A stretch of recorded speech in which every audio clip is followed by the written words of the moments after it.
मोदी के दिमागी नक्सल वाले बयान पर अब मोदी सरकार के अंदर ही सवाल उठने लगे हैं। प्रधानमंत्री के बयान के बाद केंद्रीय मंत्री किरेन रिजिजू ने सामने आकर के इसकी सफाई दी है और बताया है कि सरकार किन लोगों को दिमागी नक्सल मानती है। लेकिन इसी बीच विपक्ष पूछ रहा है कि रक्षा मंत्री राजनाथ सिंह, वित्त मंत्री निर्मला सीतारमण या फिर नितिन गडकरी जैसे बड़े नेता इस मुद्दे पर खुलकर क्यों नहीं बोल रहे हैं। कांग्रेस और विपक्ष का आरोप है कि सरकार को अपने ही प्रधानमंत्री के बयान का बचाव करने में मुश्किल हो रही है। वहीं बीजेपी का पक्ष है कि किरेन रिजिजू ने सिर्फ बयान का मतलब क्लियर किया है। ये देखिए, ये कल शाम को जेसीबी आई थी। हमें पता है ये लोग क्या करते हैं। इतने दिन ध्यान दिया कि इन्होंने लाइट भी था स्कूल में। ये सारा इन्होंने गली का है ना। ये जो मैं प्लेट देख रहा हूँ ये भी आज ही आएगी ना। बच्चे भी दूसरा स्कूल क्या है, ये स्कूल कौन सा स्कूल क्यों?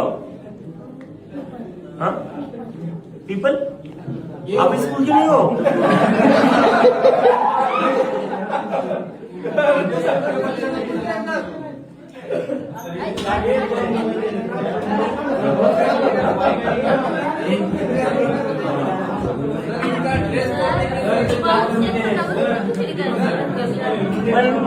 लेकर या शाळेची नाहीये.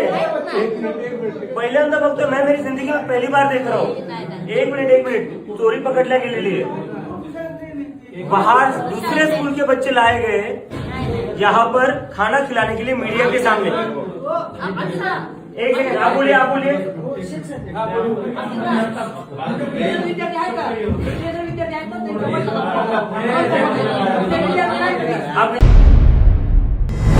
कल कांग्रेस पार्टी की कार्यसमिति ने एक आश्चर्यजनक और देश विरोधी फैसला लिया है। उन्होंने अपनी पार्टी के 37 के रिजोल्यूशन को फॉलो करते हुए महान वंदे मातरम गीत के 2 ही छंद गाने का फैसला किया है। मैं इस समय पर पूरे देश को याद कराना चाहता हूं कि 1937 में कांग्रेस पार्टी ने मुस्लिम अपीसमेंट के लिए वंदे मातरम के 2 टुकड़े कर देश के विभाजन की नींव डाली थी और वहीं से 2 राष्ट्र के सिद्धांत को ताकत मिली थी और अंततोगत्वा देश का विभाजन हुआ और पाकिस्तान का जन्म हुआ। आज जब वो ऐतिहासिक गलती को वंदे मातरम के गीत के प्रागट्य के 150वें साल में नरेंद्र मोदी सरकार ने सुधारकर बंकिम बाबू की ये अमर कृति को पूरा गीत गाकर राष्ट्रीय एकात्मता को फिर से एक बार सुदृढ़ करने का प्रयास किया है और सभी सरकारी फंक्शंस में इसको पूर्ण रूपेण गाने का जो निर्णय किया है वो निर्णय को कानूनी जामा भी पहनाया। इसकी अवहेलना करने का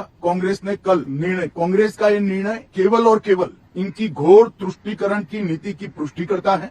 वोट बैंक के तुष्टीकरण के लिए उन्होंने स्वर्गीय बंकिम बाबू के इस अमर कृति का न केवल अपमान किया है, वो लाखों शहीदों का भी अपमान किया है जो वंदे मातरम का नारा लगाते लगाते देश की आजादी के लिए फांसी पर चढ़ गए, जिन्होंने कई साल जेल में काटे। आज कांग्रेस पार्टी 1937 का अपनी पार्टी का रिजोल्यूशन मान रही है और पार्लियामेंट के एक्ट को नकार रही है। मुझे तो बड़ा आश्चर्य है। श्री राहुल गांधी की नेतृत्व में कांग्रेस पार्टी फिर एक बार इस देश में तुष्टीकरण की राजनीति को पुरजोश तरीके से आगे बढ़ा रही है। मैं देश की जनता को अपील करना चाहता हूं कि एक बार इस देश ने गलती करी थी वंदे मातरम के 2 टुकड़े होने देने की और ये गलती के गंभीर परिणाम हमने भुगते हैं। अब देश की जनता एकजुट हो और कांग्रेस पार्टी के इस फैसले के खिलाफ आवाज बुलंद करे कि अब इस देश में तुष्टीकरण की राजनीति नहीं चलेगी। ये आजाद देश है।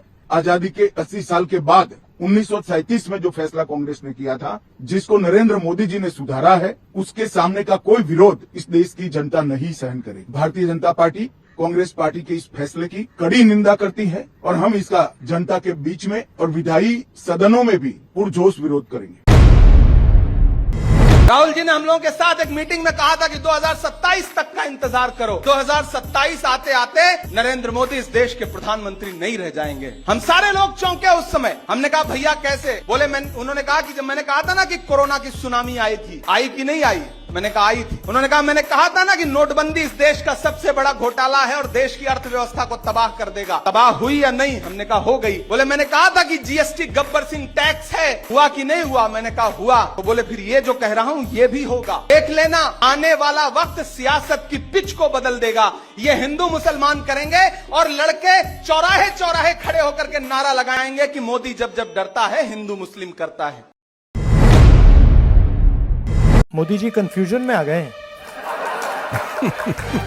थोड़ा चेहरे पे टेंशन दिख रही होगी आपको थोड़ी सी। इकोनॉमी का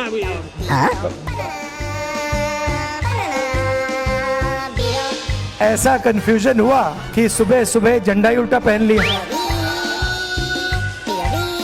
अमित शाह को क्या कहते थे? चाणक्य। कमरे से नहीं निकला वो पार्लियामेंट हाउस में छुपा हुआ था पीछे। वो आता था रोज गाड़ी में।